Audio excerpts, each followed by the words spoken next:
श्रीमान रासरसारंभे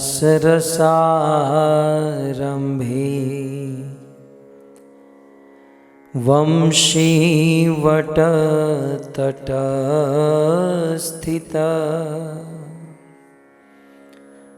कर्षणवेणुष्वनिर्गोपी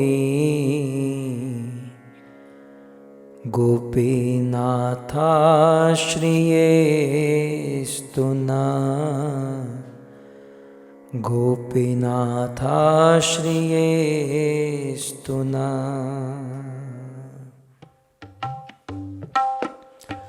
जय राधा माधव कुंज बिहारी, जय राधा माधव कुंज बिहारी, जय राधा माधव कुंज बिहारी, जय राधा माधव कुंज बिहारी, जय राधा माधव कुंज बिहारी, जय राधा माधव कुंज बिहारी, जय राधा माधव कुंज बिहारी, राधा माधव कुंज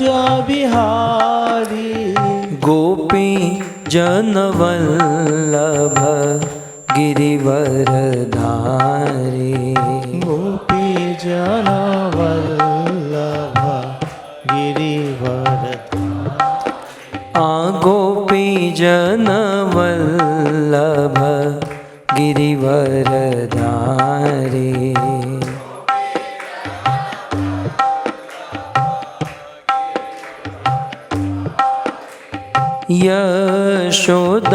यशोदानंदन ब्रज जनरंजन,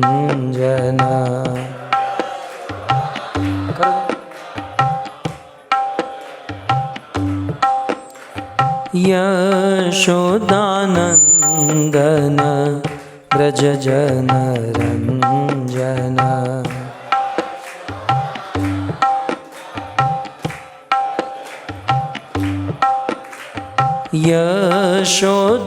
यशोदानंदन ब्रज जनरंजन, यशोदानंदन ब्रज जनरंजन, यशोदानंदन ब्रज जनरंजन, यशोदानंदन ब्रज जनरंजन, यमुना तीर वनचारी, यमुना तीर वनचारी,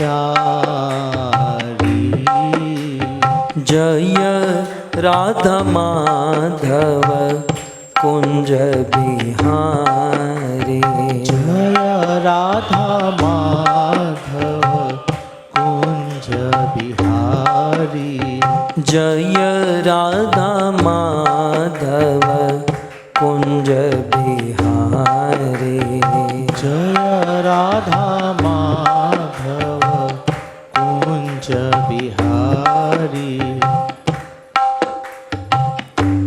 भज गोविंद गोविंद गोपाला, भज गोविंद गोविंद गोपाला, भज मुरली मनोहर नंदलाला, भज मुरली मनोहर नंदलाला, भज मुरली मनोहर नंदलाला, भज मुरली मनोहर नंदलाला, भज गोविंद गोविंद गोपाला, गोविंद गोविंद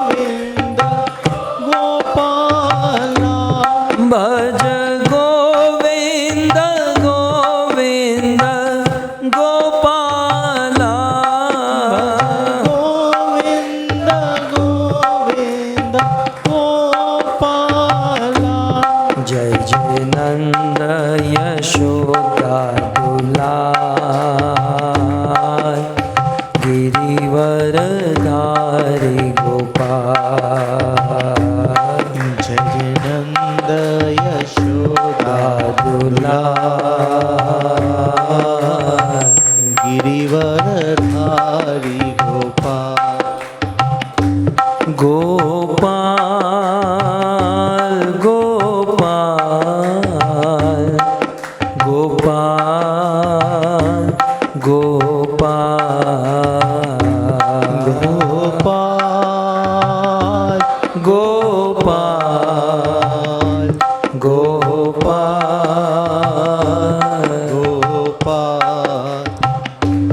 गोपाल गोपाल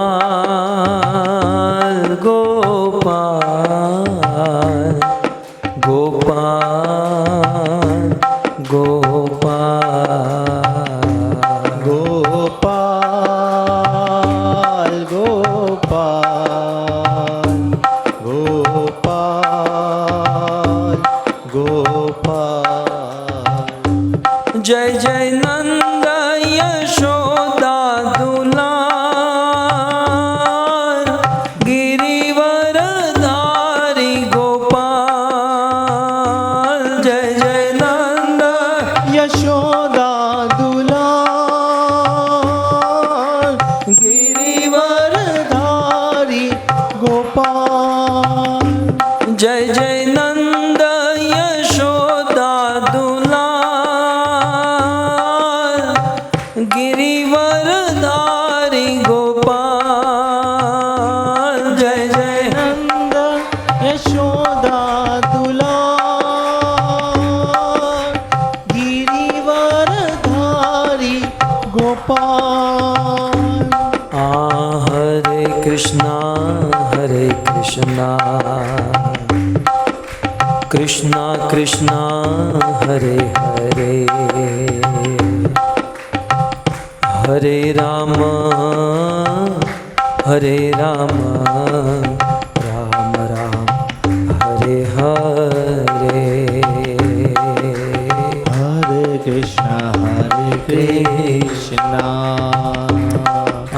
कृष्णा कृष्णा हरे हरे हरे राम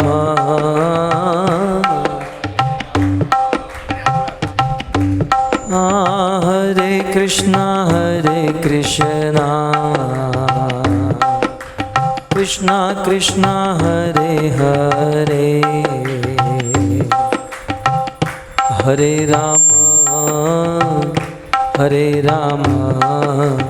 राम राम हरे हरे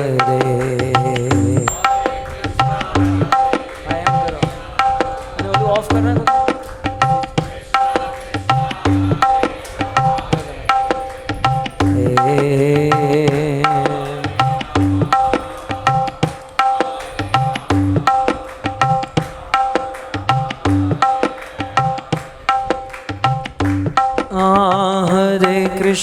हरे कृष्णा कृष्णा कृष्णा हरे हरे हरे राम राम राम हरे हरे हरे कृष्णा कृष्णा कृष्णा हरे हरे हरे राम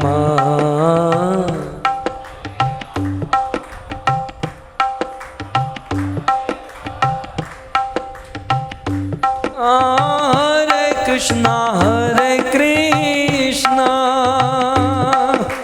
कृष्णा कृष्णा हरे हरे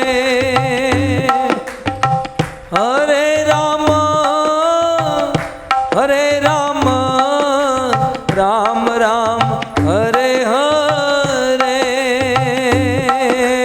हरे कृष्णा गाइए कृष्णा कृष्णा हरे हरे हरे राम राम राम हरे हरे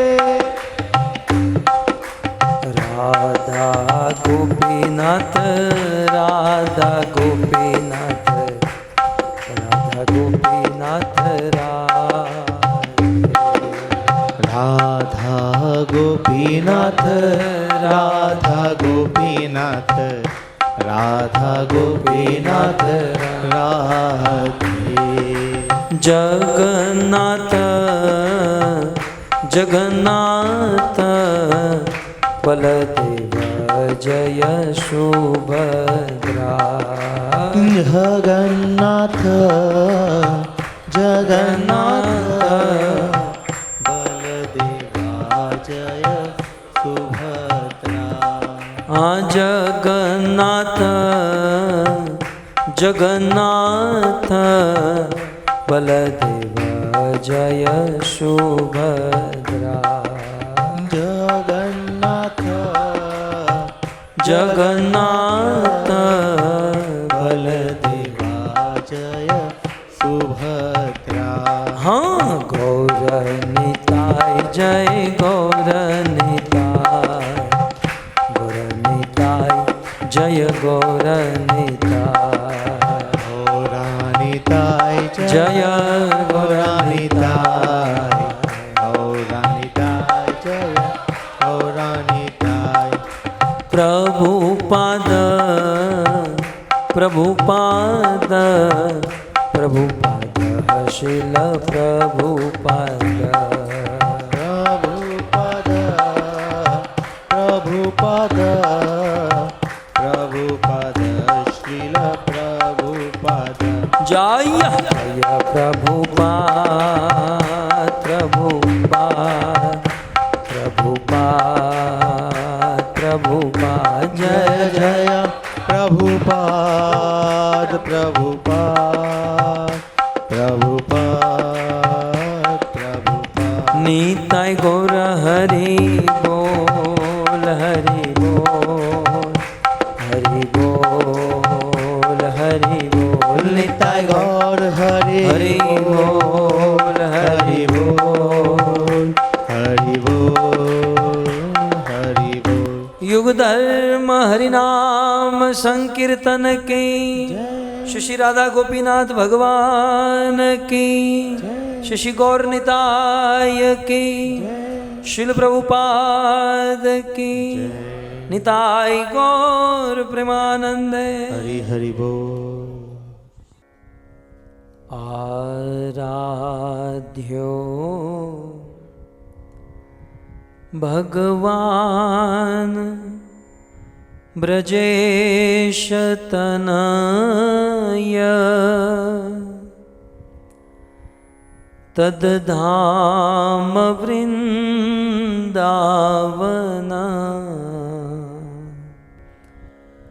रम्या काचिदुपासना ब्रजबधू वर्गेण या कल्पिता श्रीमद्भागवतं प्रमाणममलं प्रेमापुमर्तो महान् श्रीचैतन्य महाप्रभो मतमिदं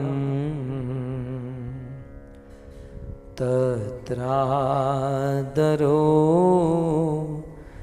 नः पर ॐ नमो भगवते वासुदेवाय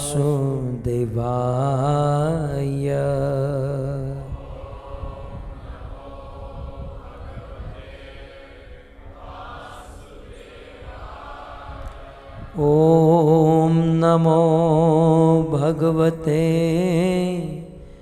वासुदेवाय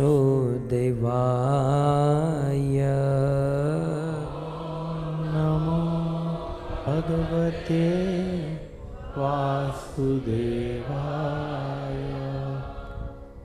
श्रीऋषभ उवाच શ્રીઋષભ ઉવાચ नायं देहो देह भाजां नृलोके नायं देहो देह भाजानिलोके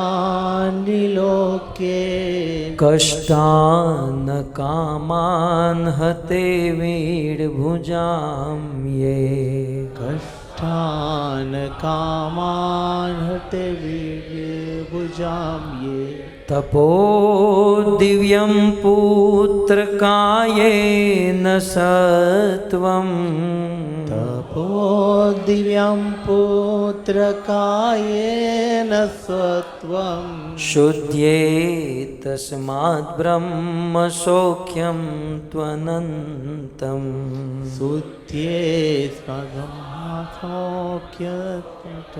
त्वनन्तं नायं देहो देह भाजां नृलोके नायं देहो देह भाजानृलोके कष्टान् कामान् हते वीडभुजां ये कष्टान् कामान् हते वीडभुजां ये तपो दिव्यं पुत्रकायेन सत्वम् तपो दिव्यं पुत्रकायेन सत्वं शुद्ध्ये तस्मात् ब्रह्म सौख्यं त्वनन्तम् शुद्धे तस्मात् ब्रह्म सौख्यं त्वनन्तं नायं देहो देह भाजां नृलोके नायं देहो देह भाजामृलोके कष्टान् कामान् हते वीडभुजां ये कष्टान् कामान् रते वीडभुजां ये तपो दिव्यं पुत्रकायेन सत्वम् तपो दिव्यं पुत्रकायेन सत्वं शुद्ध्ये तस्मात् ब्रह्म सौख्यं त्वनन्तम् शुद्धे तस्मात् ब्रह्म सौख्यं त्वनन्तं बोलिए श्री ऋषभ उवाच ऋषभ उवाच नायं देहो देह भाजा नृलोके नायं देहो देह भाजा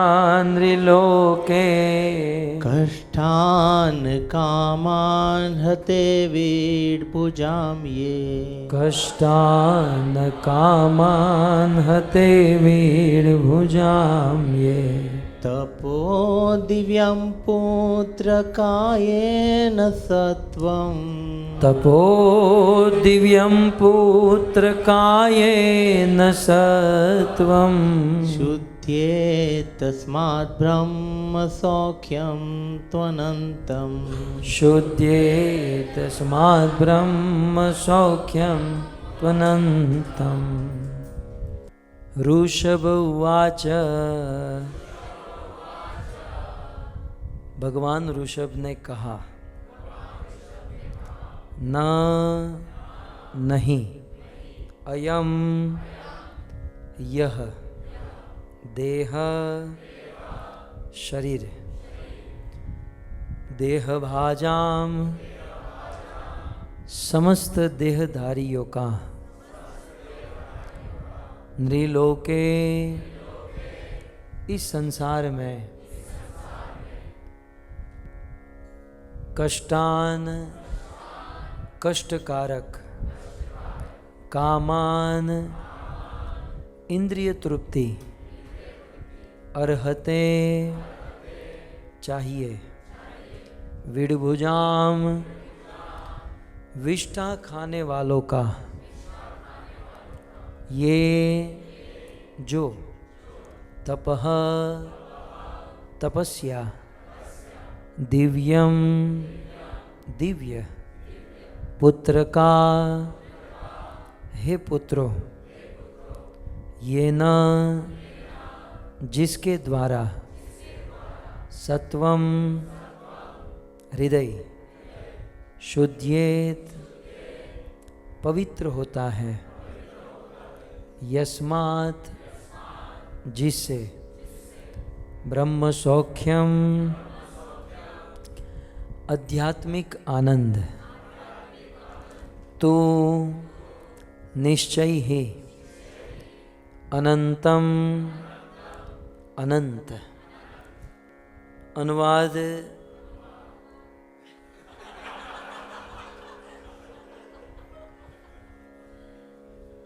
अनुवाद एवं तात्पर्य कृष्ण कृपा मूर्ति श्री श्रीमद् ऐसी भक्ति वेदांत स्वामी प्रभुपाद के द्वारा।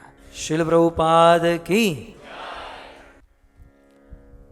सो अनुवाद श्रील प्रभुपाद इस प्रकार से लिखते हैं। भगवान ऋषभ देव ने अपने पुत्रों से कहा, हे पुत्रों, इस संसार के समस्त देहधारियों में जिसे मनुष्य देह प्राप्त हुई है,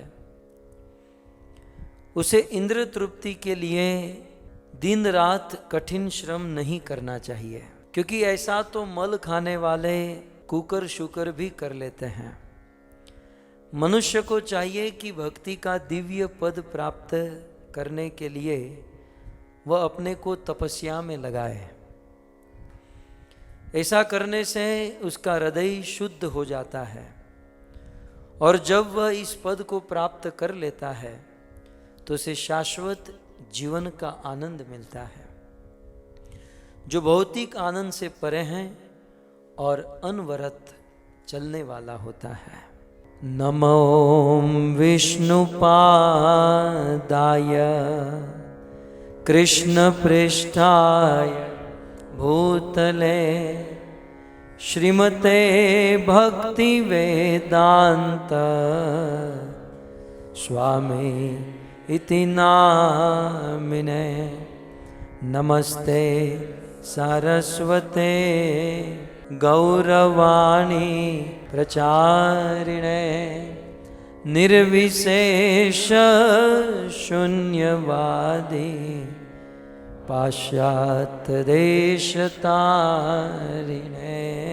पाश्चात्य देशता। जगद्गुरु श्रील प्रभुपाद की। परम सौभाग्य पुनः एक बार इस इस्कॉन सिडनी में भगवान के चरणों में बैठकर उन्हीं की कथा गाने का यह सुंदर अवसर प्राप्त हुआ है। श्रीमद् भागवत समस्त वेद पुराण उपनिषद का सार है। भागवत के प्रारंभ में व्यास मुनि लिखते हैं, निगम कल्प तरोर गलितम फलम शुक मुकादय अमृत द्रव संयुतम पिबत भागवतम रसमालयम मुहुरहो रसिका भुवि भावुका। ये भागवत आगम, आगम माने वेद, वेद और पुराणों को आगम निगम कहा गया है। ऋग्वेद, सामवेद, अथर्ववेद, यजुर्वेद या 108 उपनिषद या अन्य पुराण, ये सारे शास्त्र यदि वृक्ष के समान है तो उस वृक्ष का पका हुआ फल श्रीमद् भागवत है। अतः व्यास मुनि कहते हैं कि इस भागवत रूपी फल को ग्रहण करो। शास्त्र के एक श्लोक में बहुत सुंदर कहते हैं, अनंत पारम किल शब्द शास्त्रम। शास्त्रों का कोई अंत नहीं है। व्यास मुनि ने कितने शास्त्र लिखे। सबसे पहले 4 वेद, ऋग, साम, अथर्व, यजुर। उस चारों वेदों में हजारों चैप्टर हैं, हजारों अध्याय हैं और लाखों श्लोक हैं, और यदि पढ़ने चलेंगे तो हम समझ नहीं पाएंगे, क्योंकि अलौकिक संस्कृत में लिखा हुआ है।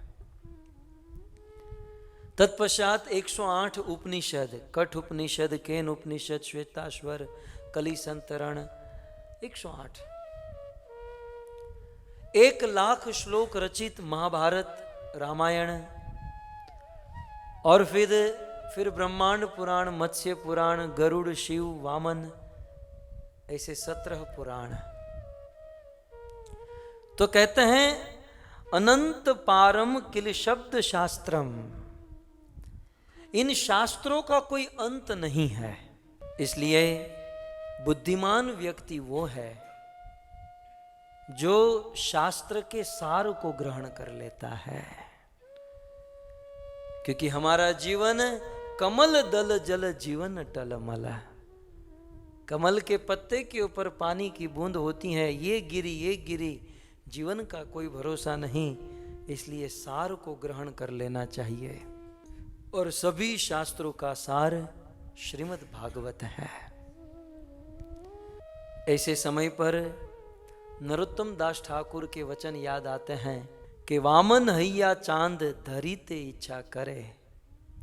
जैसे कोई बौना आदमी, हाइट से बहुत छोटा आदमी चांद को पकड़ना चाहे, हमारे द्वारा भागवत के ऊपर बोलना, कुछ समझाना, ये चांद को पकड़ने के बराबर है।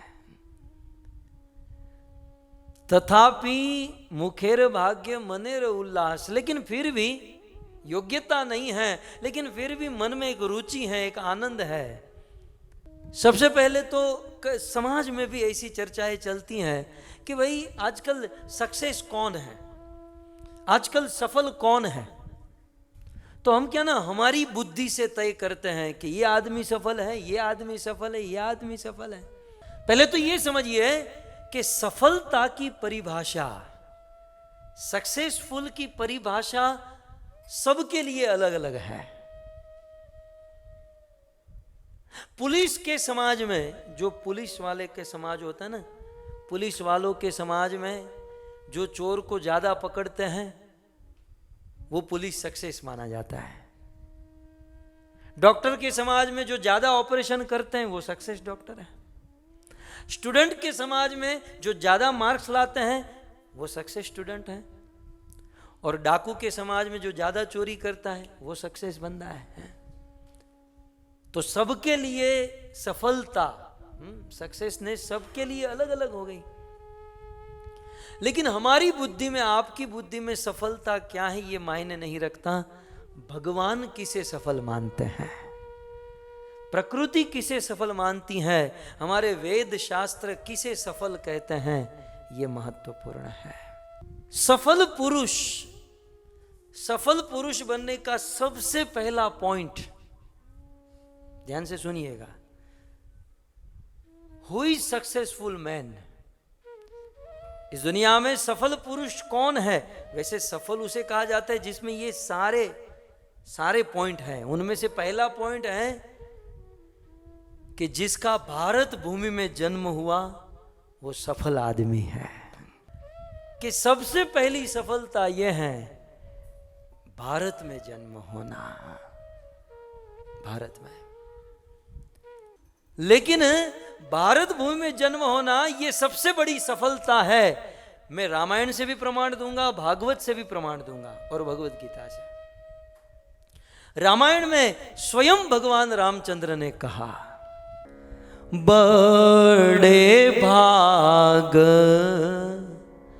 मानुष तन पावा, बड़े भाग मानुष तन पावा, सुर दुर्लभ मुनि संत रुगावा।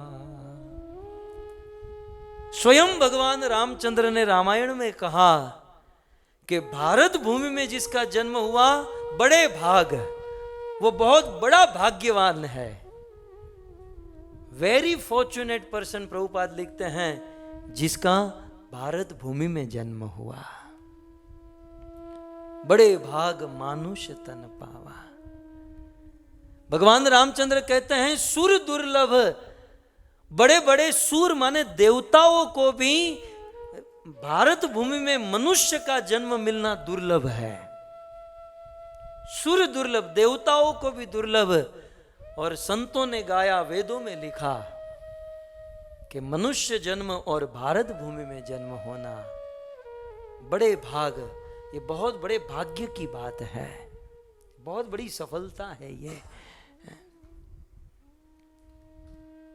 और यही बात भागवत के 5वें स्कंद में सभी देवता, जहां स्वर्ग लोक का वर्णन हुआ, वहां सारे देवता मिलकर भगवान से प्रार्थना करते हैं, प्रभु प्रभु ये स्वर्ग में भोग भोगते भोगते हम थक गए हैं, प्रभु यदि आप हम पर कृपा करो तो हमें फिर से मनुष्य बनना है और मनुष्य भी भारत भूमि में जन्म लेना है। तो इस प्रकार रामायण में, भागवत में जो भारत में जन्म लेता है वो सफल है, सफलता की प्रथम सीढ़ी, प्रथम स्टेप है। क्यों? क्योंकि भारत में संस्कृति है,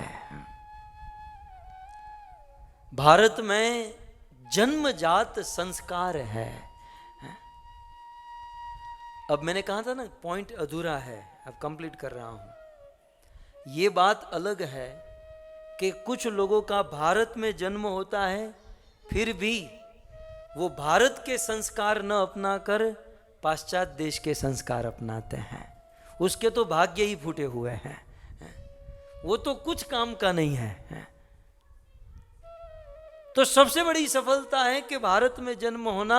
नहीं तो विचार कीजिए, मैं देश का नाम नहीं लूंगा, आज भी दुनिया में ऐसे देश हैं कि जब से बालक का जन्म होता है तब से पाप करना सिखाया जाता है।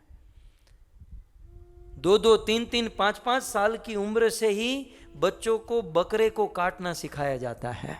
उस अबूझ बालक बचपन से ही पाप कराना शुरू किया जाता है। कहीं ऐसे देश में जन्म होता तो कितने पाप मस्तक पर चढ़ जाते हैं। लेकिन भाग्य ये है भारत में जन्म होना। सो भारत में जन्म लेना ये भाग्य है, लेकिन जन्म लेकर भारत की संस्कृति को अपनाना ये भाग्य है। एक और किसी का भारत में जन्म हुआ लेकिन भारत की संस्कृति नहीं अपनाता है, और दूसरी ओर किसी का भारत में नहीं, ऑस्ट्रेलिया में, अमेरिका में जन्म हुआ, लेकिन ऑस्ट्रेलिया अमेरिका में जन्म लेकर भारत की संस्कृति को अपनाता है, तो वो भाग्यशाली है, वो सक्सेसफुल है। अब आप मेरे कहने का अर्थ यह समझिए कि वह पुरुष सक्सेस है, चाहे जन्म भारत में हो, चाहे जन्म ऑस्ट्रेलिया में हो, अमेरिका में हो, यूरोप में हो, कहीं भी दुनिया में रहे, लेकिन भारत के कल्चर को, भारत की संस्कृति को अपने रग रग में उतारे, वह पुरुष सक्सेस है। सक्सेस का यह प्रथम स्टेप है। इसलिए दुनिया में कहीं भी रहे, कहीं भी रहे, लेकिन संस्कृति, कल्चर भारत का अपना है। शिल प्रभुपाद के जीवन की प्रसिद्ध घटना आप सबको याद है। प्रभुपाद एक बार शायद ब्रिटिश में थे और किसी ने प्रभुपाद को कहा कि आप भारत छोड़कर यहाँ विदेश में क्यों आए। प्रभुपाद ने कहा कि तुम्हारे पूर्वज हमारे देश पर 200 साल तक राज किए और 200 साल में हमारे देश में, भारत में जितनी भी संपत्ति थी सारी संपत्ति को लूट कर गए,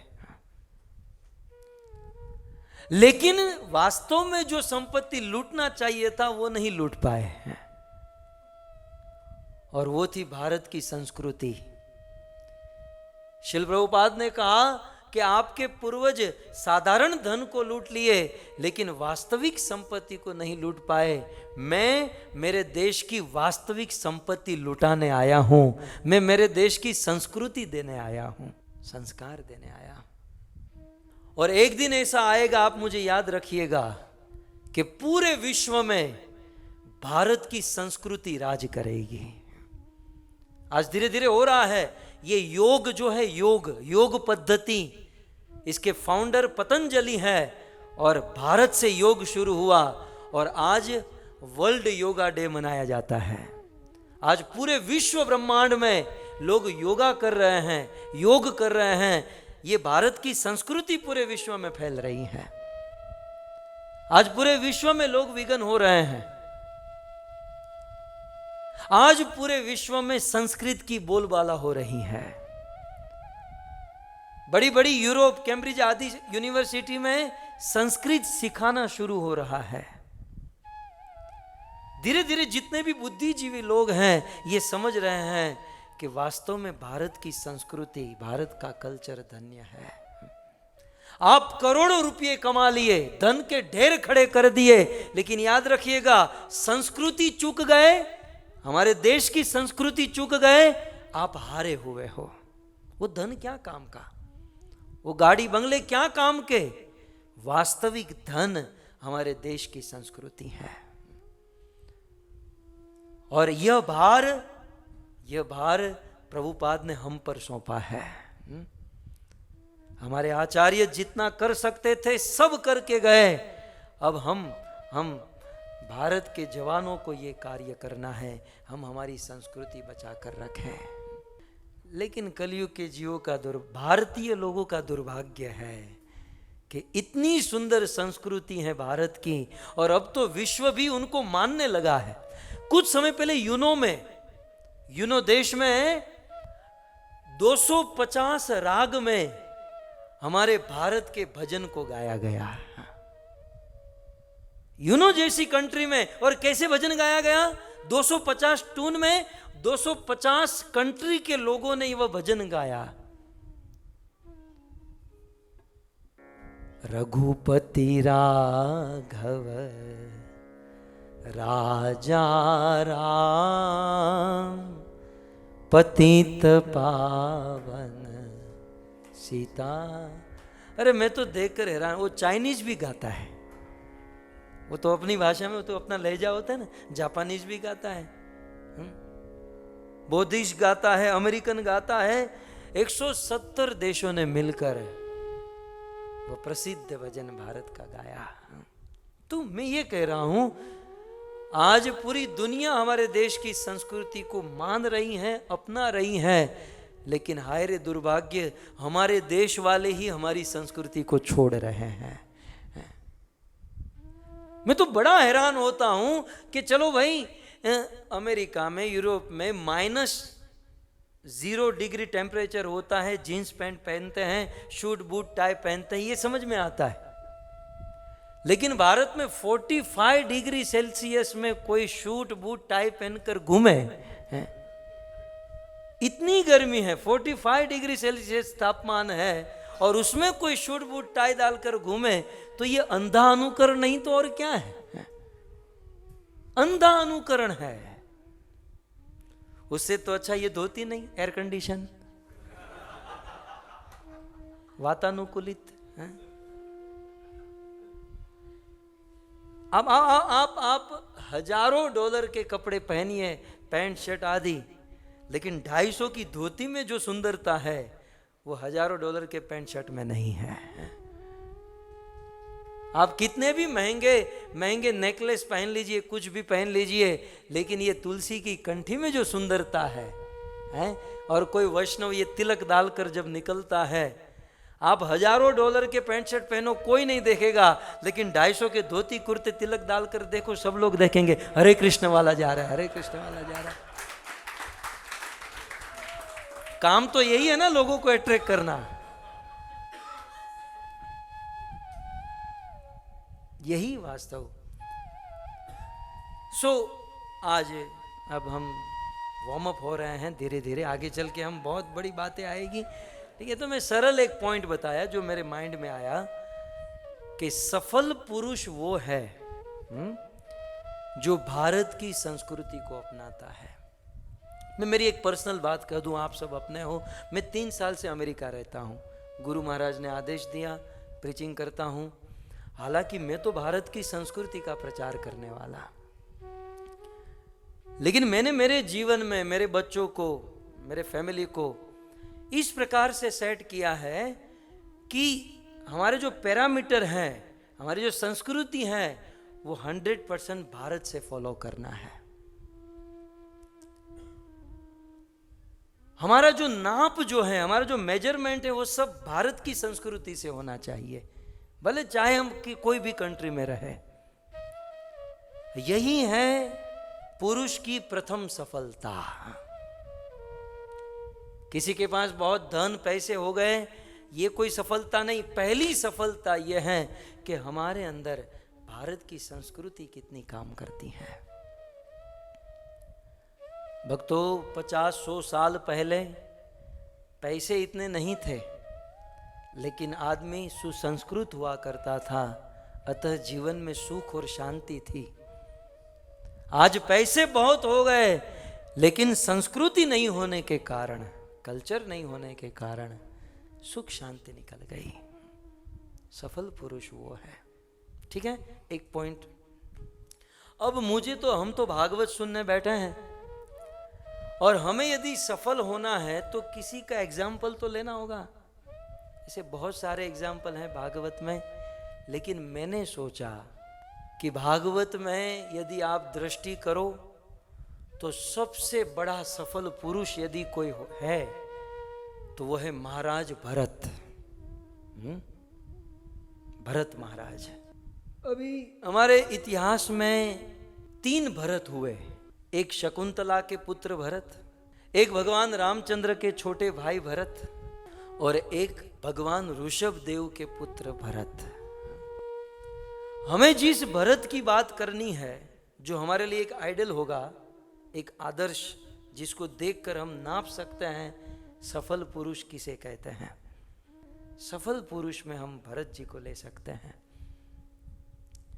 भरत वो है जिसके बारे में हम सुनेंगे, लेकिन भरत इतने सफल कि हमारे देश का नाम पूर्व में अजनाब वर्ष हुआ करता था।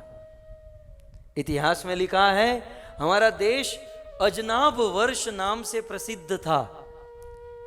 लेकिन जब भरत हमारे देश के राजा बने और वे इतने प्रसन्न रहे, और उस राजा ने अपनी प्रजा को इतना प्रसन्न रखा, वो आदमी इतना सफल हुआ, उससे कोई भी दुखी नहीं था, हर एक सुखी थे। और सब लोग मिलकर अपने देश का नाम जो अजनाब वर्ष था उसे हटाकर अपने राजा का नाम, राजा भरत के नाम से अपने देश का नाम रखा भारत। आज हम भारतीय है ना, ये भारत नाम जिससे हुआ है ये उस भरत की कथा है। जिस देश में हम रहते हैं और जिससे हमारे देश का नाम हुआ भारत, वो है भरत। सफल पुरुष।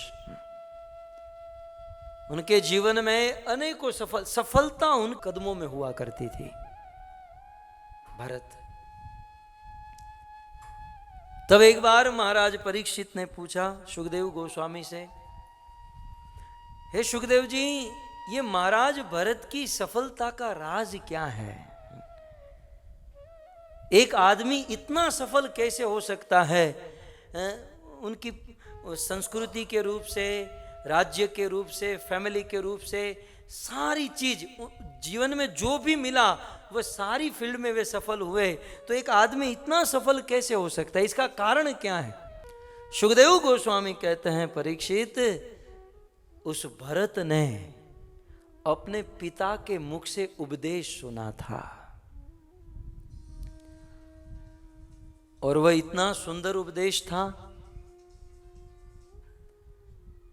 और उस उपदेश को इतनी गंभीरता से उन्होंने अपने जीवन में उतारा, वे संसार के सफल आदमी हो गए। यदि हमें भी सक्सेस पुरुष होना है, यदि हमें भी सफल बनना है, तो भरत महाराज के पिता भगवान ऋषभ देव के इस उपदेश को समझकर हमारे जीवन में उतारेंगे, हम भी सफल हो जाएंगे। भरत महाराज हमारे इतिहास में सक्सेस पुरुष माने गए, और इतने सक्सेस, वे खुद तो सक्सेस थे, संसार में उनका इतना नाम हुआ कि लोगों ने मिलकर अपने देश का नाम अजनाब वर्ष को हटाकर अपने राजा का नाम भरत के नाम से भारत रख दिया। आपकी जानकारी के लिए कह दूं, उन दिनों पूरी पृथ्वी का नाम भारत था। पूरी पृथ्वी को ही भारत कहा जाता था। कालांतर में समय बीतते बीतते देश के टुकड़े होते गए और आज दुनिया में बहुत छोटा सा देश बचा है भारत। तो पूरी पृथ्वी के चक्रवर्ती सम्राट महाराज भरत, उनकी सफलता का राज उनके पिता के मुख से सुना हुआ उपदेश, बहुत सुंदर उपदेश। इसे यदि हम समझ जाए तो हम भी महाराज भरत की तरह सक्सेस पुरुष हो जाएंगे। लेकिन ये बहुत सुंदर उपदेश है। नायम देहो देह भाजान्द्रिलोके। देखिए उपदेश की महानता आप देखिए। उपदेश देने वाला कौन है? ऋषभ उवाच। ये ऋषभ कोई साधारण नहीं। हमारे भारत में एक धर्म विकसित हुआ, जैन धर्म। उस जैन धर्म में 24 तीर्थंकर हैं। अंतिम तीर्थंकर महावीर स्वामी, और जैन धर्म में प्रथम तीर्थंकर मानते हैं भगवान ऋषभ देव को। जैन धर्म भी जिसे फॉलो करते हैं, और हमारे हिंदू सनातन धर्म में 24 अवतारों में से एक हैं भगवान ऋषभ देव। भगवान ऋषभ देव का जन्म भी अद्भुत है। भगवान विष्णु से ब्रह्मा प्रकट हुए, ब्रह्मा से मनु और शत्रुपा, मनु और शत्रुपा से आकुति, प्रसूति, देवहूति, उत्तानपाद और प्रियव्रत, प्रियव्रत के पुत्र अग्निग्रह, अग्निग्रह से नाभि, नाभि की पत्नी मेरु देवी के गर्भ से भगवान ऋषभ देव का जन्म हुआ। ऋषभ का अर्थ ही होता है श्रेष्ठ। भगवान कृष्ण को भी गोपियों ने गोपी गीत में ऋषभ कह के संबोधित किया। तो श्रेष्ठ भगवान, साक्षात भगवान ऋषभ देव के द्वारा यह उपदेश हुआ अपने पुत्र को। सिचुएशन क्या थी? भगवान ऋषभ देव ने गृहस्थ जीवन स्वीकार किया, हम जैसे संसारी गृहस्थियों को अपने आचरण से सिखाने के लिए। और भगवान ऋषभ देव के 100 पुत्र हुए। सभी पुत्र अपनी अपनी फील्ड में थे, लेकिन एक दिन की बात सुखदेव गोस्वामी कहते हैं, ब्रह्मावर्त नाम के देश में कुछ फेस्टिवल हो रहा था और सारे 100 के 100 पुत्र वहां पर आए। भगवान ऋषभ देव ने देखा कि बहुत सुंदर मौका है कि मेरे सारे बच्चे, मेरे सारे पुत्र एक साथ इस ब्रह्मावर्त देश में आए हैं। अवसर पाकर भगवान ऋषभ देव ने अपने सभी पुत्रों को सुंदर उपदेश दिया। एक बाप का कर्तव्य होता है समय समय पर या सिचुएशन आने पर अपने पुत्र को शिक्षा दे, उपदेश दे। सो भगवान ऋषभ देव ने अपने पुत्र भरत को और अन्य 99 को बहुत सुंदर उपदेश,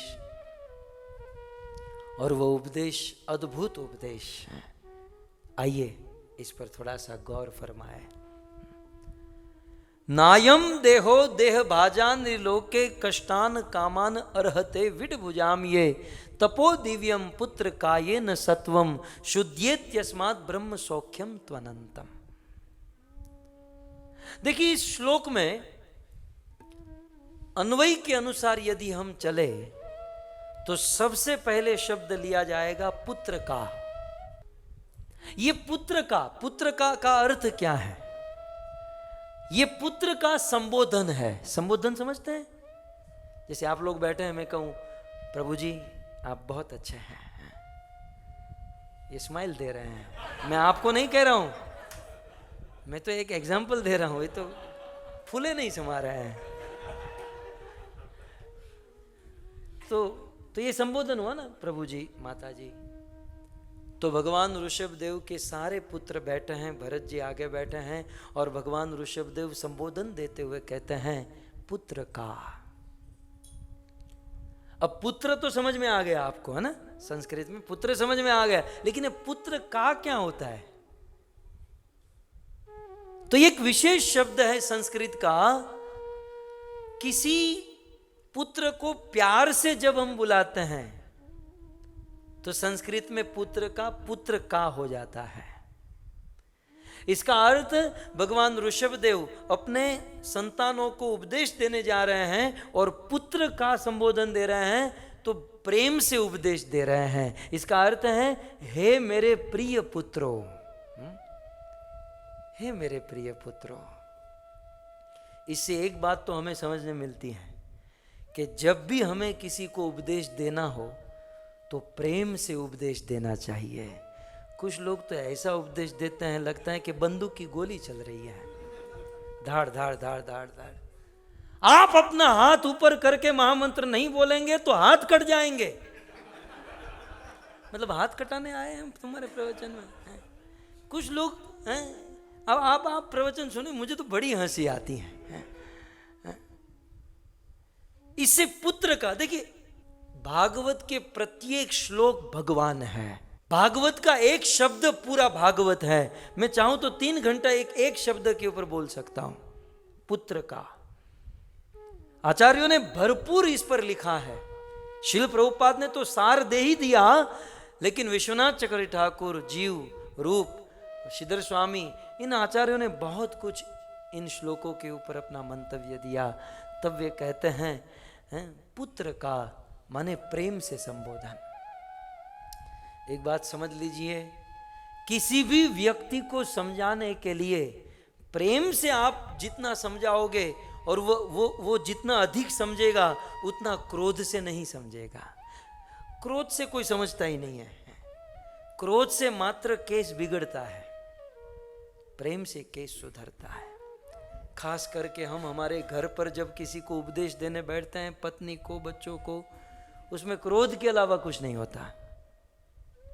और इसीलिए हमारे अंदर बहुत ज्ञान होते हुए भी हमारा उपदेश हमारे घर वाले नहीं सुनते हैं।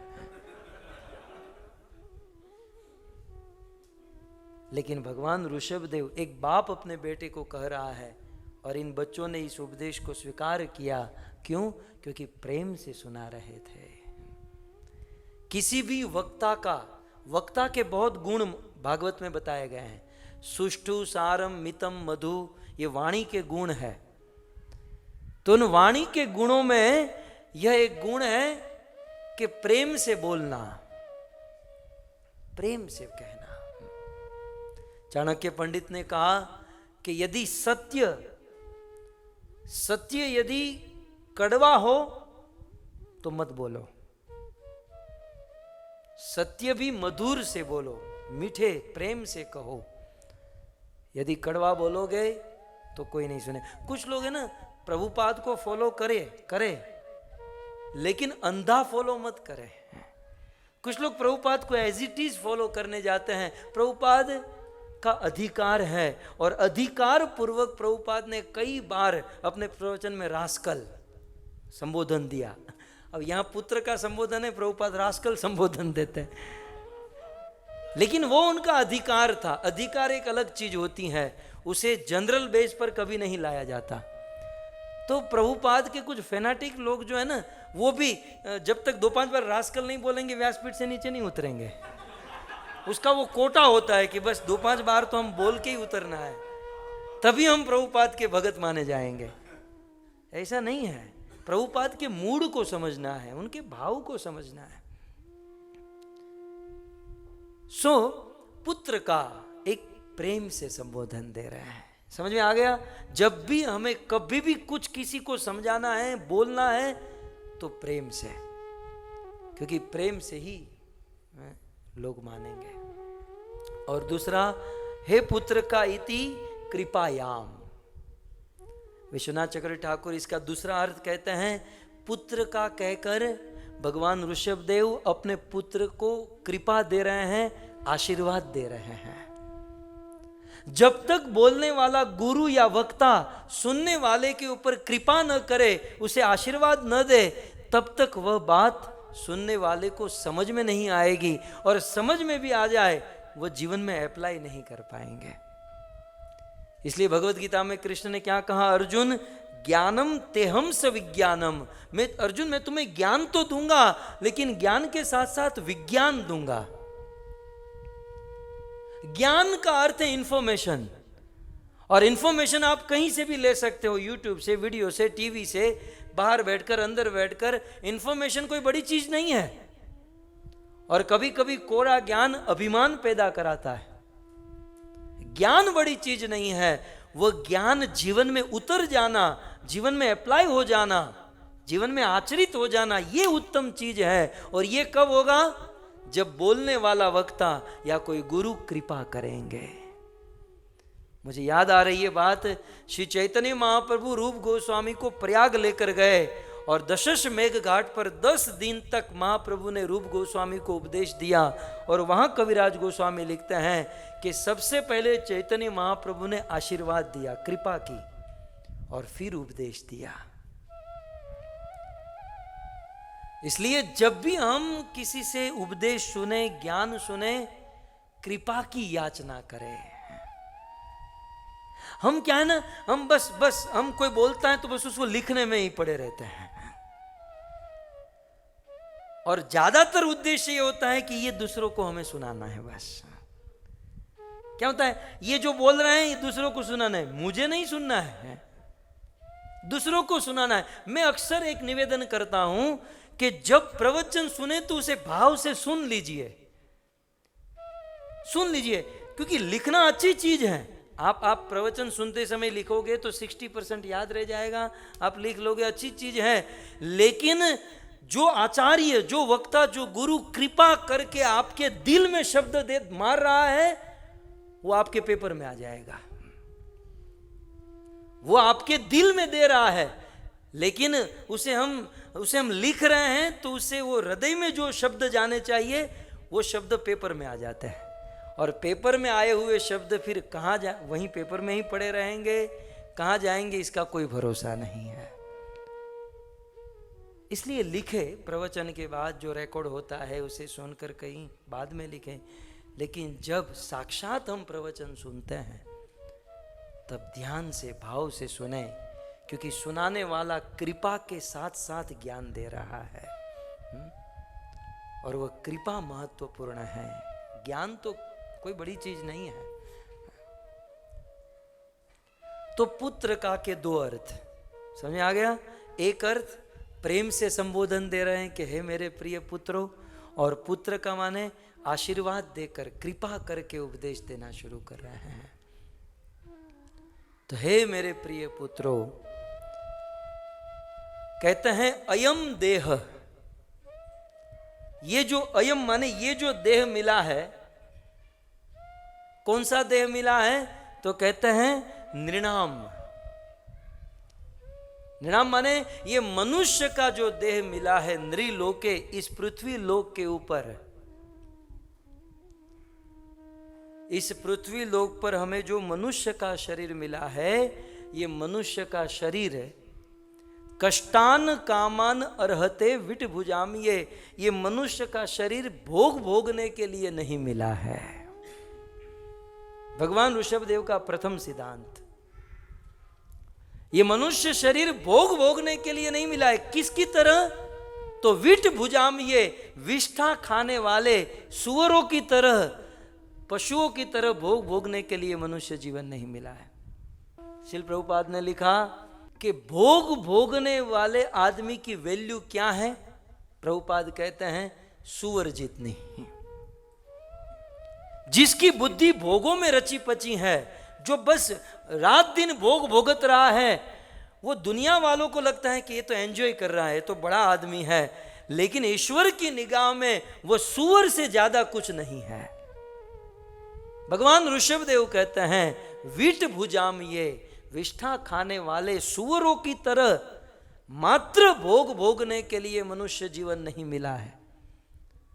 आजकल के मनुष्यों की बुद्धि में बस यही भरा हुआ है कि कैसे हम भोग भोगते, हम कैसे हायर फैसिलिटी का एंजॉय करें, कब हमको समय मिले हम रेस्टोरेंट में जाए, कब हमको समय मिले हम मूवी देखने जाए।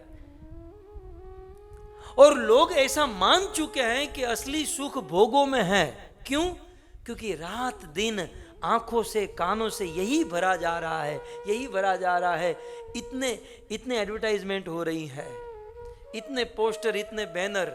जो भी नया प्रोडक्ट आईफोन 10, 11 आया, अब ऐसा प्रस्तुत करते हैं कि ये नहीं लोगे तब तक आपका जीवन बेकार है। आप आत्महत्या करके मर जाओ यदि आईफोन 11 नहीं है आपके पास। और बंदा मान भी लेता है कि हाँ, जब तक कि हमारे पास नहीं होगा तब तक जीवन बेकार है, नीरस जीवन हो जाता है जब तक हमारे पास ये नहीं।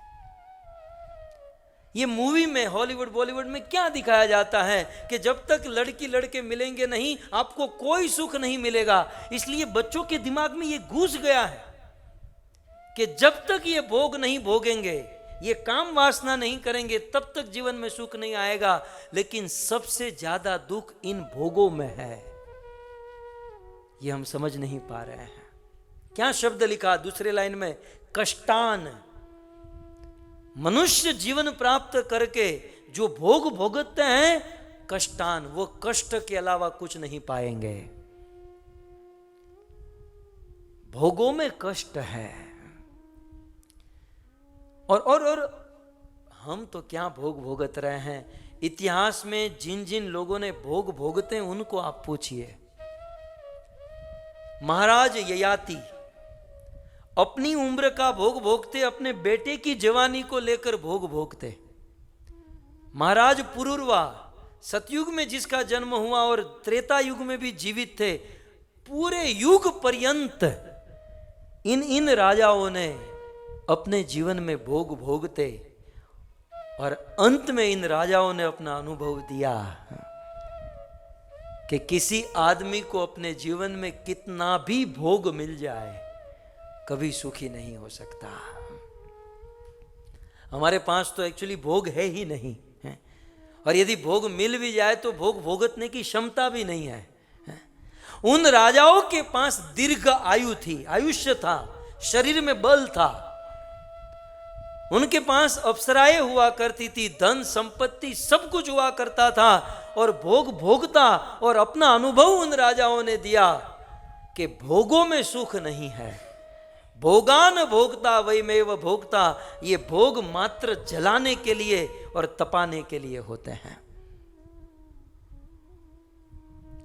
ये हमारा अपना समुदाय और बुद्धिमान समुदाय बैठा है। इस दुनिया में सबसे उत्तम भोग किसे मानते हैं दुनिया के लोग? ये मैं एक आपस में एक अपनी बात कर रहा हूं कि इस दुनिया में दुनिया के बच्चे बच्चियां या दुनिया के लोग सबसे उत्तम भोग किसे मानते हैं? स्त्री और पुरुष का मिलन, ये सबसे टॉप मोस्ट भोग है, ऐसा दुनिया के लोग समझते हैं। लेकिन विचार कीजिए कि उस स्त्री पुरुष के मिलन के भोग में, उस भोग को भोगतने के लिए रात दिन गधे और बैल की तरह मेहनत करते हैं, और आखिर अंततः वह सुख केवल 2 या 5 मिनट का होता है, और 2-5 मिनट के सुख में अपनी जवानी, अपना जीवन बर्बाद कर देता है। और वो भी सुख नहीं है जिसे हम सुख मानते हैं, वो भी सुख नहीं है, वो भी दुख का ही एक परिणाम है। लेकिन अज्ञान, इतना अज्ञान दुनिया के वालों ने भर दिया है, इतना अज्ञान लोगों से हमारे अंदर आ चुका है कि हम दुख को ही सुख मान बैठे हैं। भागवत में बड़े दुख के साथ सुखदेव जी ने कहा, रजोधिका कर्मों परा दुखेच सुख मानी न। दुख को सुख मान बैठे, और जो दुख को सुख मान लेता है वो जीवन में कभी प्रोग्रेस नहीं कर सकता। पहले तो ये समझिए कि जिसे हम सुख कहते, क्या वो सुख है? जब कोई मुझे मिलता है ना, मैं मेरी बात करता हूं और मैं पूछता हूं आप कैसे हो, और कहते हैं मैं मजे में हूं, बस मौज कर रहा हूं, एंजॉय हो रही है लाइफ, एंजॉय, कुछ गड़बड़ है। और यदि कोई आपके पास आए और कहे यार मैं तो परेशान हूं यार, ये टेंशन है, ये टेंशन चल रहा है, ये टेंशन चल रहा है, समझो बंदा ठीक जा रहा है। एटलीस्ट संसार का स्वरूप तो समझ रहा है, एटलीस्ट उसे पता तो है कि जगत में दुख है। कृष्ण ने भगवत गीता में क्या कहा? दुखालयम अशाश्वतम, ये जगत दुखालय है। एटलीस्ट कृष्ण की बात वो रियलाइज तो कर रहा है, क्योंकि जब तक कोई रोगी को पता ही नहीं होगा कि मुझे रोग है, वो इलाज कैसे कर पाएगा? लेकिन दुनिया के लोग इतने अज्ञान में हैं कि दुख को ही सुख मान बैठते हैं। भगवान ऋषभदेव कहते हैं, मेरे प्रिय पुत्रों, मनुष्य जीवन भोग भोगने के लिए नहीं मिला, और यदि भोगतोगे तो कष्टान, कष्ट के अलावा कुछ नहीं मिलेगा। कुछ लोग कहते हैं खाने में ऐश करते हैं, भोजन करने में आनंद है। कितना भोजन करोगे मुझे बताओ? बहुत भूख लगी है, बहुत भूख लगी और आपको पिज्जा पसंद है, कितना पिज्जा खाओगे? 1 2 3 5 15 20 25? कितना? यदि थोड़ा सा ज्यादा खा लिया डॉक्टर के पास जाना पड़ेगा। कौन सा सुख हासिल किया? एक दिन पिज्जा खाते, 3 दिन डाइटिंग करते हैं। ये दुनिया इतनी गोल है, समझ में नहीं आ रहा है। एक दिन एंजॉय करेगा, एक दिन कुछ ज्यादा खा लेगा, 5 दिन भूखा रहेगा। अब वो एंजॉय क्या? थोड़ा सा ज्यादा खा लिया तो पेट में गड़बड़ हो गई। कष्टान, ये शब्द याद रखिएगा, भोगों में कष्ट है, भोगों में कष्ट। मनुष्य जीवन में भोगेंगे मात्र कष्ट मिलेगा। हाँ, पशु जीवन में कष्ट नहीं है। भोजन करने से मनुष्य को जितना सुख मिलता है ना, उससे ज्यादा सुख पशुओं को मिलता है। हम लोग दिन में 3 बार खाते हैं, उसके लिए कितना पैसा कमाना, जुटाना, ये करना वो करना, और फिर ज्यादा खा लिया तो प्रॉब्लम, पेट में गड़बड़। सुअर जो होता है ना, सुअर, पिग, 24 घंटा खाते रहता है, 24 घंटा पिज्जा, पास्ता, बर्गर। उसके लिए तो वही बर्गर है, वही ये सारी प्रॉब्लम, सारा कष्ट मनुष्यों को है। अब मनुष्यों को सोने का भी सुख नहीं है। और जब से मोबाइल आया है, सोने नहीं देता। सोने का सुख नहीं है। आदमी को सोना है तो कितना जुटाना होगा, घर बनाओ, बेड बनाओ, बिस्तर बनाओ, समय निकालो, सो। जिसके पास टाइम है उसको नींद नहीं आती है, जिसको नींद आती है उसको सोने का टाइम नहीं है। कितनी भारी प्रॉब्लम है इस संसार में, मनुष्यों के जीवन में। सोने के लिए कुत्ते को ले लीजिए, क्या आराम से बंदा सोता है। अच्छा, आप जिस बेड बिस्तर पर सोते हो, कितने का बिस्तर होता है? 5,000। आप ज्यादा पैसे वाले होंगे तो 10,000। रेंज रोवर वाले कितना है आपका? ये अच्छे एरिया में रहता है बंदा, पूछ लो ना कितने का बेड है वो। 10,000 का, 15,000 का, ज्यादा, चलो बहुत महंगा होगा तो 15,000 का बेड। वो इंक्लाइन होगा, थोड़ा वाइब्रेट करेगा, थोड़ा हिलाएगा, और क्या होगा? फिर भी वजन तो बढ़ते ही जा रहा है।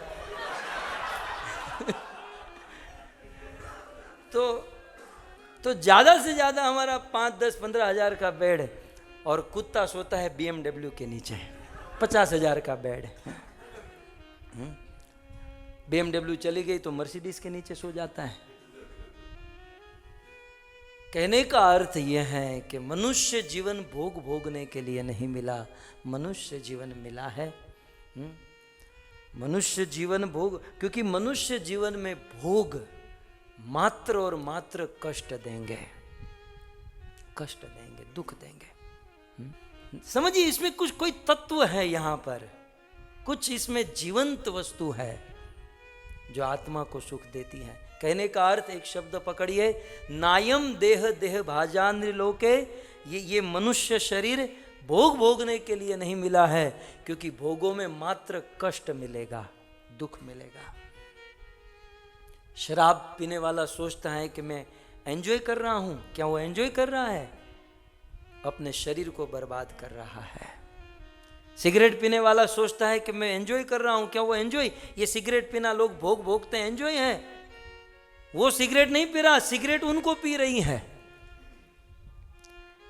स्त्री पुरुष आपस में मिलकर संभोग भोगते हैं, सोचते हैं एंजॉय करें, एंजॉय नहीं, अपनी उम्र को घटा रहे हैं। ये सारे भोग कष्टदायी है, सारे भोग कष्टदायी। और इसको हम भोग इसलिए मानते हैं, इसको हम सुख इसलिए मानते हैं, क्योंकि इनकी वास्तविकता से हम परिचित नहीं हैं, तत्व से हम इस चीज को नहीं जानते हैं। शिल प्रभुपाद एक दृष्टांत देते थे। एक बार एक राजा घोड़े के ऊपर सवार होकर अपने राज्य में विचरण करने चला। एक घर के दरवाजे पर उसने एक बहुत सुंदर स्त्री को देखा। जवान स्त्री थी और जवानी में विधवा हो चुकी थी। राजा का मन आ गया। राजा तो कई सारे विवाह कर सकते हैं। राजा ने उस स्त्री को कहा कि मैं आपसे विवाह करना चाहता हूं। अब स्त्री ना कैसे कहे, नहीं तो दंड मिल जाए। उस स्त्री ने कहा ठीक है, आप कल मेरे घर पर आइएगा, आपको विवाह करना है। दूसरे दिन राजा तैयार होकर बड़े उत्साह से उस स्त्री के घर पर आया। दरवाजा खटखटाया, उस स्त्री ने दरवाजा खोला। राजा ने कहा माता जी, कल जब मैं आया और वो बहुत सुंदर स्त्री यहाँ पर खड़ी थी, वो कहाँ है? उसने कहा मैं ही हूं, वो स्त्री मैं ही हूं। राजा ने कहा कल तो तुम बहुत सुंदर थी, कल तो तुम बहुत सुंदर थी, ये आपकी सुंदरता को क्या हुआ? तब वो स्त्री उस राजा के हाथ को पकड़ कर लेकर गई और कहा कि राजा, तू मेरा संग करना चाहता था, मेरे से विवाह, मेरी सुंदरता से तू विवाह करना चाहता था, मैं मेरी सुंदरता तुझे दिखाती हूं। उस स्त्री ने रात को अपने बाल काट दिए, मुंडन कर दिया और एक पात्र में बाल रख दिया। उसने दवाई की गोली खाकर बहुत वॉमिट की और उसे पात्र में भरा। उस राजा को लेकर गई, मेरी सुंदरता से शादी करना चाहता है ना, ये है मेरी सुंदरता, ये बाल, ये वॉमिट, ये खून, ये मांस, ये मज्जा। राजा को वैराग्य आ गया क्योंकि सत्यता से परिचित हुआ। देखा जाए तो हमारे शरीर में मांस, मज्जा, हड्डी, मल, मूत्र, खून, पित्त, कफ, इसके अलावा क्या है? लेकिन ब्रह्मा जी ने एक चमड़े में इसे ढाल दिया है और बस इसी को हम देखते रहते हैं, चुंबन करते रहते हैं, आलिंगन करते रहते हैं और सोचते हैं कि यही भोगने में सुख है, आनंद है। लेकिन भगवान ऋषभदेव ने कहा नहीं, इसमें कष्ट है, कष्ट है। संसार की कोई भी वस्तु आप ले लो। ये मोबाइल जब से आए हैं, हम मानते हैं कि सुविधा है, ये सबसे बड़ी प्रॉब्लम मोबाइल आज बन चुका है। एक दिन भी आप ऑफिस ले जाने में भूल जाओगे तो बेचैन हो जाओगे।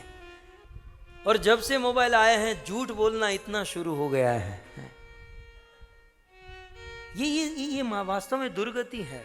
इसका अच्छा उपयोग किया जाए तो अच्छी बात है, लेकिन ये जितने भी भोग हैं मात्र कष्ट देते हैं, भगवान ऋषभदेव ने कहा।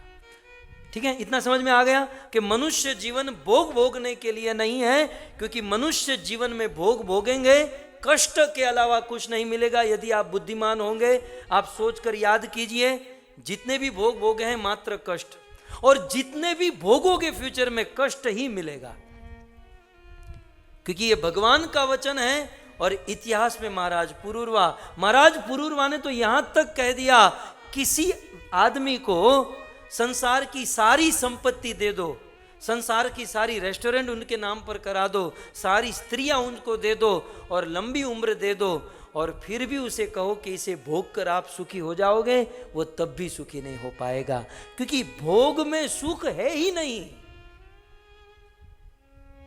ये तो जब से पैदा हुए हैं, ये मीडिया के द्वारा, दुनिया के द्वारा भरा गया है कि भोगों में सुख है, इसलिए हम मान बैठे हैं भोगों में सुख है। जैसे किसी आदमी को एक कमरे में बंद कर दो, एक कैसेट चला दो, मैं पागल हूं, मैं पागल हूं, मैं पागल हूं, मैं पागल हूं। 6 महीने के बाद दरवाजा खोलो और आदमी क्या बोलेगा? मैं पागल हूं, मैं पागल हूं, पागल।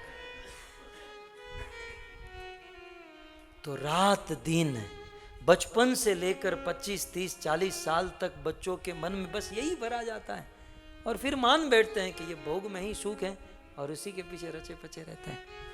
मुझे तत्कालीन एक घटना याद आ रही। सिकंदर का नाम आपने सुना होगा।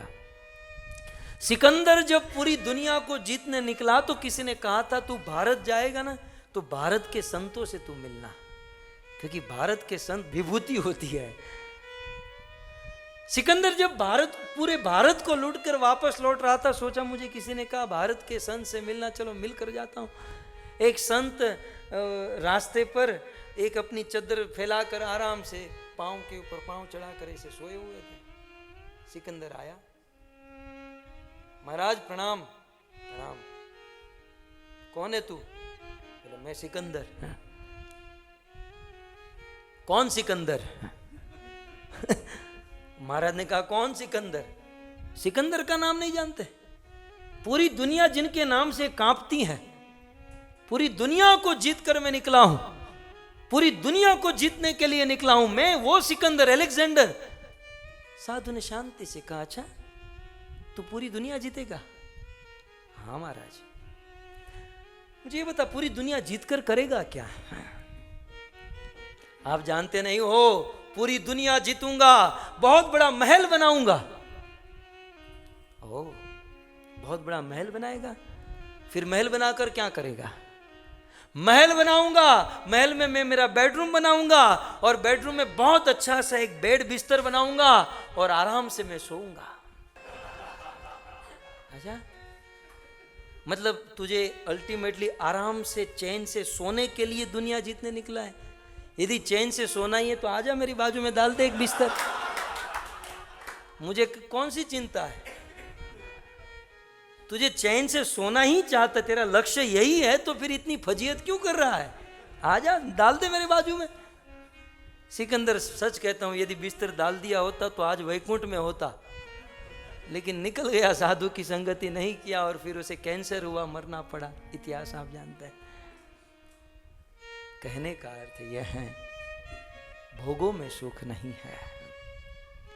तब भगवान ऋषभदेव के पुत्र ने कहा कि पिताजी, भगवान ऋषभदेव के पुत्र आगे भरत बैठे थे, सक्सेसफुल मैन। कहा, पिताजी ये बात तो समझ में आ गई कि मनुष्य शरीर भोगने के लिए परफेक्ट नहीं है, तो फिर मनुष्य शरीर क्यों मिला है? ये मानव शरीर क्यों मिला है? तीसरी लाइन में भगवान ऋषभदेव उत्तर देते हैं, तपो दिव्यम, ये मनुष्य शरीर तप करने के लिए मिला है। तपो दिव्यम पुत्र कायेन सत्वम शुद्धेत यस्मात् ब्रह्म सौख्यम त्वनंतम। एक एक शब्द हम समझेंगे आगे आगे, हा? अभी केवल एक शब्द पकड़िए, तपो, तप।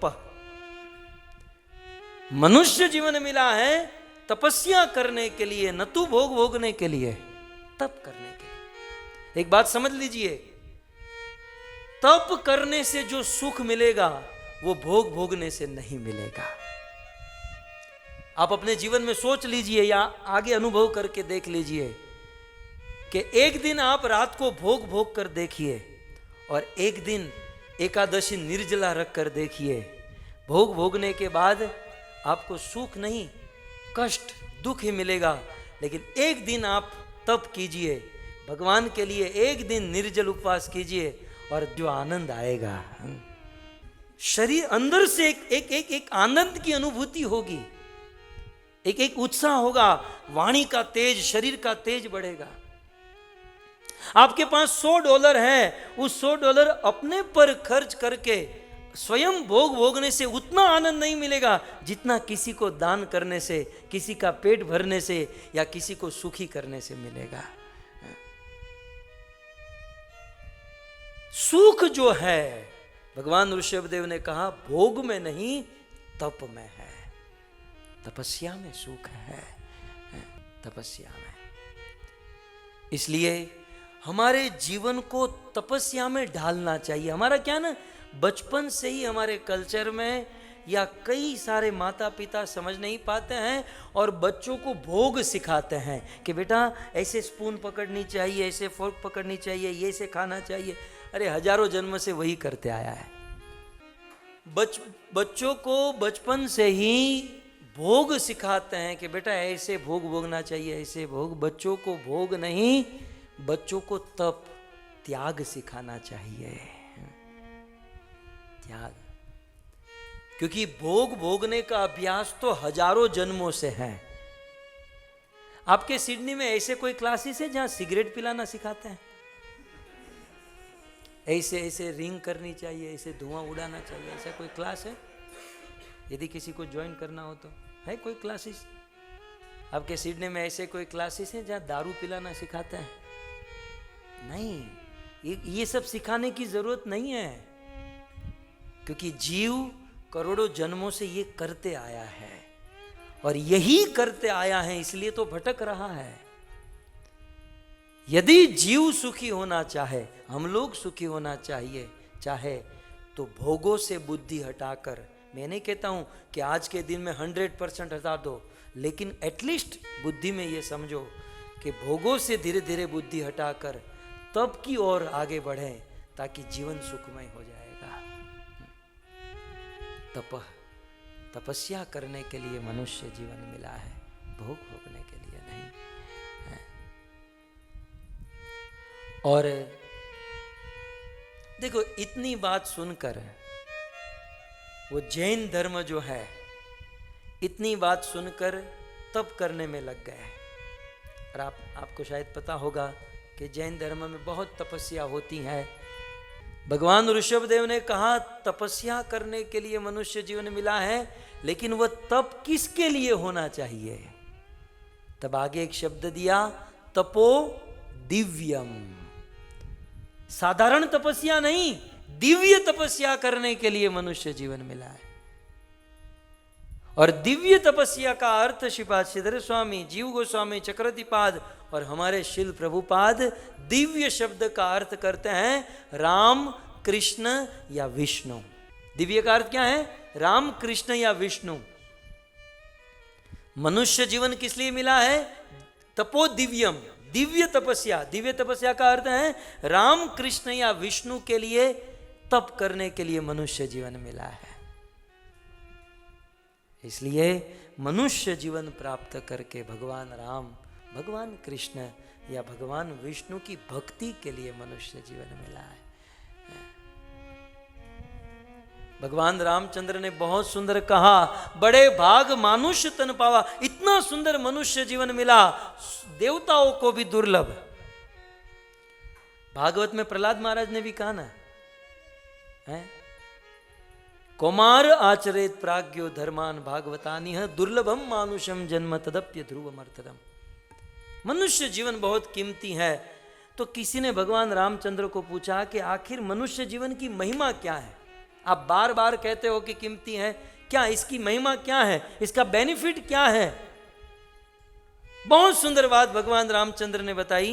भगवान रामचंद्र कहते हैं कि साधन धाम मोक्ष कर द्वारा पाई न जई पर लोक सवारा। मनुष्य जीवन मिलने का अर्थ है ये मनुष्य शरीर साधन का धाम है। सुखी होने के लिए, 84 योनि के चक्र से मुक्त होने के लिए, वैकुंठ भगवान के धाम और प्रेम को प्राप्त करने के लिए जो साधन है, जो साधना है, मात्र और मात्र ये ह्यूमन बॉडी में ही पॉसिबल है, मनुष्य शरीर में ही पॉसिबल है। सो मनुष्य शरीर मिला है भक्ति करने के लिए, साधना करने के लिए, क्योंकि अन्य किसी भी शरीर में भक्ति, योग, साधना नहीं हो सकती। क्या आप लोग किसी कुत्ते को अंदर आने दोगे? यहाँ पे सब लोग बैठे हैं, हम किसी पशु को अंदर आने देंगे? मान लो आपको हृदय में करुणा कृपा हो जाए और कोई कुत्ता अंदर आ भी जाए तो क्या हमारी तरफ बैठ सकता है? मान लो थोड़ा सा अभ्यास, थोड़ी प्रैक्टिस करा दी जाए और वो बैठ भी जाए। आजकल के कुत्ते तो बहुत,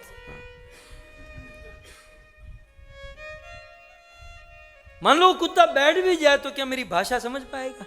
आदमी नहीं समझ पाते बेचारे, कुत्ता क्या समझ पाएगा?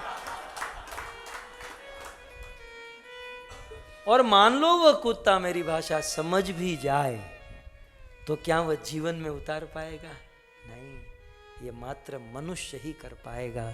इसका अर्थ यह है कि मनुष्य जीवन मिला है इसीलिए ताकि इन बातों को हम जीवन में उतार सके। भगवान रामचंद्र ने बहुत सुंदर बात कही कि मनुष्य 84 लाख की योनियों में घूमते घूमते घूमते, कभी गाय, कभी बैल, कभी गधा, कभी कुत्ता, ये सारे जन्म लेते लेते मनुष्य जन्म मिलने का अर्थ है मोक्ष कर द्वारा हम मुक्ति के द्वार पर पहुंच गए हैं। समझ रहे हैं आप? ये मनुष्य शरीर मिला है, हम मुक्ति के दरवाजे पर खड़े हैं। अब थोड़ी सी भक्ति करें और अंदर प्रवेश हो जाए। लेकिन हाय रे जीव का दुर्भाग्य, इतना सुंदर मनुष्य शरीर मिला, भगवान ने मुक्ति के द्वार पर खड़ा रख दिया। करना है 16 माला और 4 नियम, लेकिन इतना भी नहीं कर पाएंगे तो मुक्ति के द्वार से वापस लौटना पड़ेगा और फिर से गधा, कुत्ता, बैल बनना पड़ेगा। ये जीव का कितना बड़ा दुर्भाग्य माना जाएगा। तो भगवान ऋषभदेव कहते हैं तपो दिव्यम, मनुष्य जीवन मिला है दिव्य तपस्या करने के लिए, राम कृष्ण या विष्णु की भक्ति करने के लिए। तब भगवान ऋषभदेव के पुत्र भरत जी आगे बैठे थे, कहा पिताजी, पिताजी आप कहते हो कि तपो दिव्यम, दिव्य माने राम कृष्ण विष्णु, ये तीनों की ही भक्ति क्यों? क्या कोई माता जी की भक्ति नहीं कर सकते, देवी देवता की भक्ति नहीं कर सकते? आप राम कृष्ण विष्णु की ही क्यों, देवी देवताओं की भक्ति क्यों नहीं कह रहे? हरे कृष्ण। ग्रंथराज श्रीमद् भागवतम महापुराण की, श्री राधा गोपीनाथ भगवान की, जगन्नाथ बलदेव सुभद्रा जी की, श्री गौर निताय की, शिल प्रभुपाद की, निताय गौर प्रेमानंदे।